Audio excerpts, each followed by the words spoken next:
Well, how the heck did I end up being one of the key players in Europe's first mission to the planet Mercury? Here's a picture that we took on our final flyby of Mercury. That says January the 8th this year. That's the last of a series of flybys. We get into orbit 2 years from now, and that's when the science really starts. But we've been past Mercury. We've seen it with this wonderful spacecraft, but it took a long time to come about. And if there's a message from the story I'm going to tell you, it's that if an opportunity comes your way, take it. So here's how it happened to me. Well, Mercury is the most difficult planet to get to in a way. It's closest to the sun. That means it's not very far away, but it's very hard to get into orbit about. It's also very hard to see in the sky. Don't know if you remember the so-called Planet Parade that happened in February. It was easy enough to see Venus there and the present moon there, but Mercury is pretty hard to see. You may not notice it unless I point it out to you. It's actually rather low in the sky. There it is. It's higher than the treetops, but lower than my horse's backside. You have to look in the right direction at the right time to see it, but it's not that elusive. If you don't live in a city and have got an uncluttered horizon, look at the right time, you can see it. But, well, so what? Why Mercury? Well, when I was a schoolboy, I was keen on astronomy, and I was a member of the Birmingham Astronomical Society. Here's a picture that emerged on Facebook just last year. It's a group of us outside the observatory by daytime because we're hoping to watch Mercury go across the face of the sun. It's a transit, rather like the moon went across the face of the sun this morning. And rather like today, throughout the whole first 4 hours of the event, it rained solidly and we couldn't see it. But it did clear up towards the end, and we did catch a glimpse of Mercury crossing the face of the sun projected onto this card. And in case you're wondering, I am the third from the left. I don't have a picture of that transit, but here's one I took in the most recent transit in 2019. Mercury is a very, very tiny dot there. So it's a small, elusive planet. But, well, I don't want you to think that because I've got this picture of me trying to see Mercury in the 1970s that I was obsessed by Mercury in any way. It wasn't a part of my life for a long time. I went to university to study natural sciences. I discovered that the mathematics you need to master to be good at physics was a bit beyond me, but I discovered the joys of geology, and I specialized in geology. And when my 3 years was drawing to an end, I looked around for a PhD position, and I secured myself an invitation to visit this chap here, John Guest at University of London Observatory, and I had ideas of doing some geological projects on Mars to combine my geology with my love of astronomy and planets. And John was very welcoming. He didn't have any money available. He said, if you can think up a good project, I'll try and get some money for you. And that's where we left it. Except on leaving, he gave me this, which is, at the time, about a 2-year-old edition of the Journal of Geophysical Research. And this contained within it the results of the first ever spacecraft flyby of Mercury by a NASA mission called Mariner 10. Mariner 10 had flown past in 1974 and sent back pictures like this. Here's a sort of mosaic of the whole disk. It's an airless body, quite an old surface. Lots of impact craters have had time to form. The more detailed pictures show the craters rather well. It looks rather moon-like superficially, except for long features like this. That's a thrust fault cutting through the terrain, displacing some of these older craters. So it was an interesting body. And I looked at it with interest when I put the thing away for a while. And I didn't end up doing a PhD on Mars with John. I applied for and was awarded a PhD at the Open University, which did have funding. And that was to do geological mapping in the Oman Mountains of Arabia. And that's what I went and did. There was a space element, though, because I was using satellites to look down on the Earth to help the geological mapping. And after that, I got postdoctoral positions, and I found myself monitoring volcanoes. Yeah, and amongst the hot stuff. And you can do this more safely from space, of course, but you have to visit them in the field. So that's what I did, and I made a career of that, thinking no more about Mercury at all. And then, in the mid-90s, I got an email out of the blue there was a British team which had decided it was time that there should be a European mission to Mercury. It was 10 years since NASA had flown Mariner 10 past, and this team was going to lobby the European Space Agency at its headquarters in Paris to fund a mission to Mercury. And John Guest was part of this delegation, but on the date they were going to be summoned, John was unavailable, so I was asked to be the geologist instead, because everybody else on the team were sort of magnetospheric scientists wanting to study Mercury's magnetic field and so on. They wanted a rock person, so I agreed to be the rock person and went along to this meeting in Paris. And before I went, I got out that old copy of Journal of Geophysical Research and read up on Mercury and went and made the case. I don't remember what I said, but my views were that, well, Mercury, we should go again. We've only flown past it. We've never been into orbit. It looks a bit dull, but hell, we don't know how much of the area is volcanic. We don't know what went on in the half of the globe that Mariner 10 didn't see. So I made as persuasive a case as I could. And then job done, I went back to Milton Keynes and carried on monitoring volcanoes. And well, the European Space Agency doesn't always move very fast. It wasn't until the year 2000 that it finally approved a mission to Mercury. And when that happened, I got involved again, because what happens when a mission is approved, a call goes out to all the member nations and institutions in those member nations to design and build the instruments that the spacecraft should carry. Now, I'm not an instrument builder, so I wasn't involved in that stage, but once the proposals had come in, the funding body in the UK at the time, which was PPARC, the Particle Physics and Astronomy Research Council, wanted people to adjudicate these proposals and recommend which instrument we should pay for in the UK. And they asked me to be on that panel. I felt a bit out of my depth because I'm not an instrument builder, but I agreed and I sat on the panel. And we recommended, out of the choice of instruments, that the UK should build an X-ray spectrometer to determine the composition of Mercury's surface. It's nothing to do with X-rays passing through bodies, revealing bones and so on. It relies on the sun shining on the surface very strongly in X-rays, causing fluorescence, which goes back up to the satellite. And the characteristic wavelengths of all the X-rays that come up tell you what elements you've got there on the surface. It's a way of mapping the composition of the surface. And that's what we said we should build. So that proposal was accepted, and then Particle Physics and Astronomy Research Council needed a group of people to oversee the development of this instrument, which was to be built by Leicester University.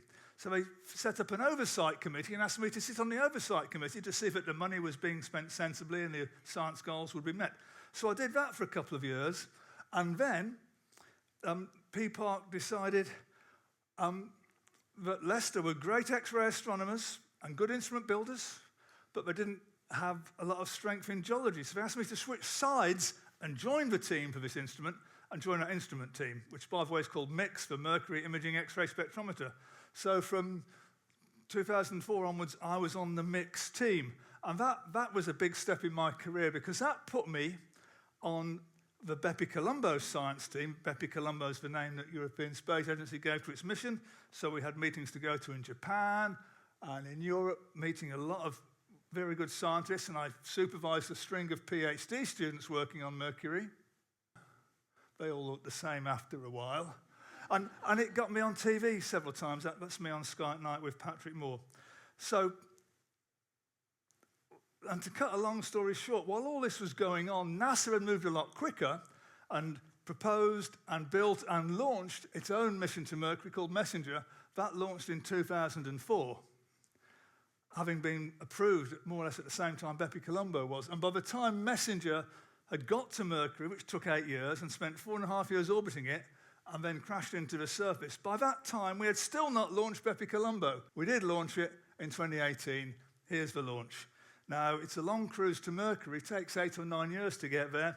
This is what it looks like in cruise. And when we get to Mercury, we split the spacecraft apart. We ditch the propulsion unit. Then this bit goes into orbit. And we separate this bit, which is a Japanese free-flying orbiter. We lose this sun shield thing. And only then can this spacecraft start to do its proper job. That is still to come. March next year, we'll be in our science orbit doing the really good science. And I want to show you, in the remaining time, what we hope to do when we get there. So here's what Mercury is like. It's a smaller planet, Mercury at the top, Earth at the bottom. It's a smaller planet. If we peer inside it, it's got an enormous core compared to a rather thin, rocky crust and mantle. We think its rock has been stripped away in some kind of violent collision event. Here's a really nice oblique view across the surface from Messenger. I couldn't give the rest of this talk without the Messenger mission now. It's provided wonderful data, lots of lovely craters. Here's the globe of Mercury revealed by Messenger. We can force some colour into the picture. It's not a colourful planet, but if you work hard, you can reveal the colour differences. And one more click, and I can get a globe of Mercury, which will start to spin.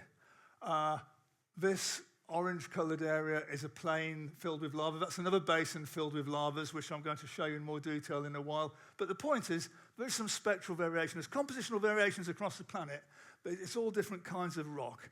And I'm just going to talk about two aspects of this. Here's that big, largest basin on Mercury, and I want to draw your attention to the patches, not to the lava inside the basin, but to the patches of more intense colour, and particular one down there, just behind the TEDx sign, which you've got in more detail here.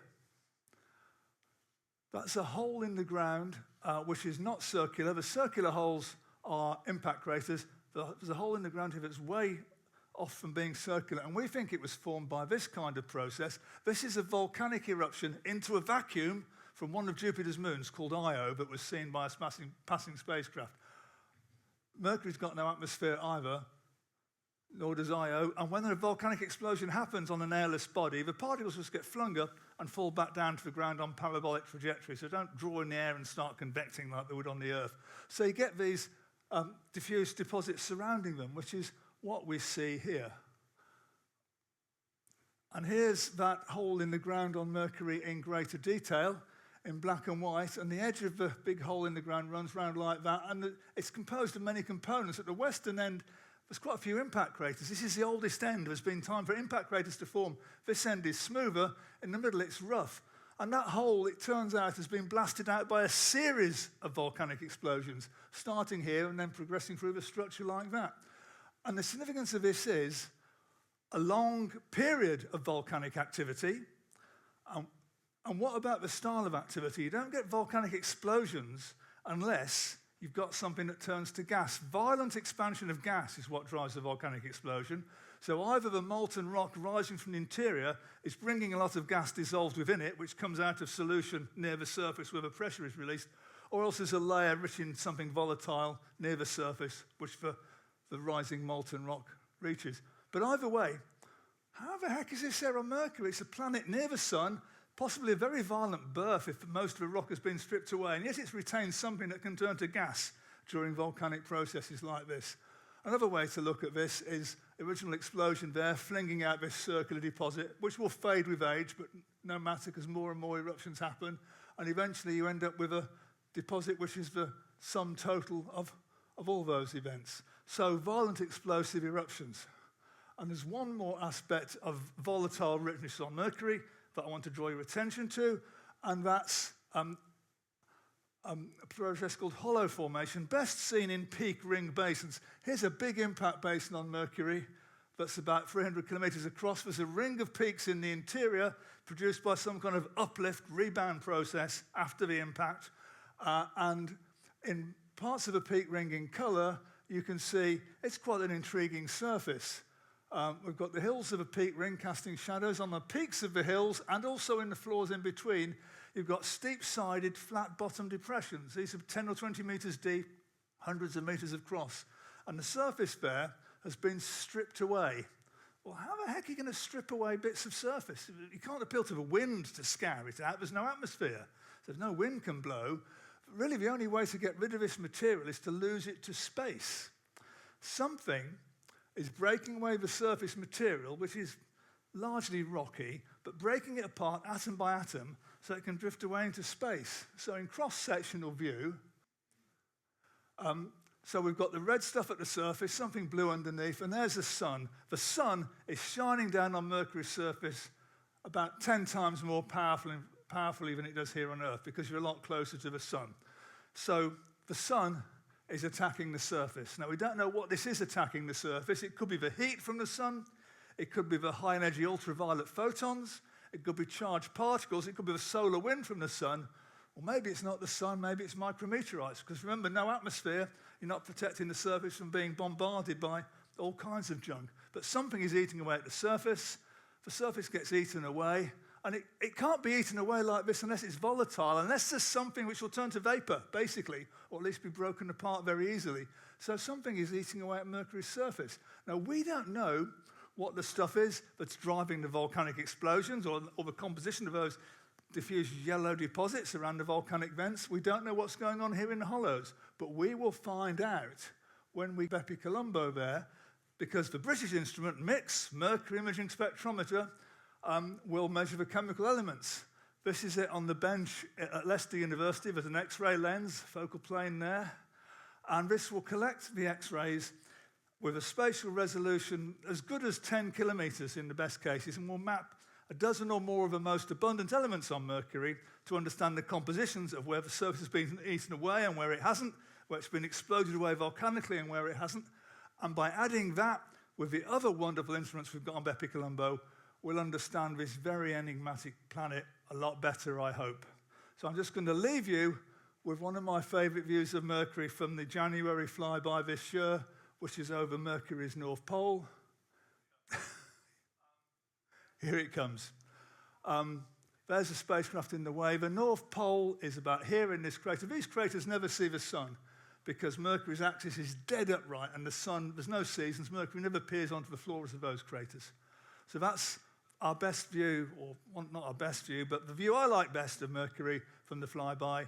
But 2 years from now, we'll have far, far better data than this, because these are just webcams. These aren't the science cameras. It's only when we get into orbit and split the spacecraft apart from the propulsion unit and its Japanese companion, then we can start doing science. So 2 years from now, for 2 years, we'll start getting really good data from Mercury. And I think it's got a lot to teach us. Thank you.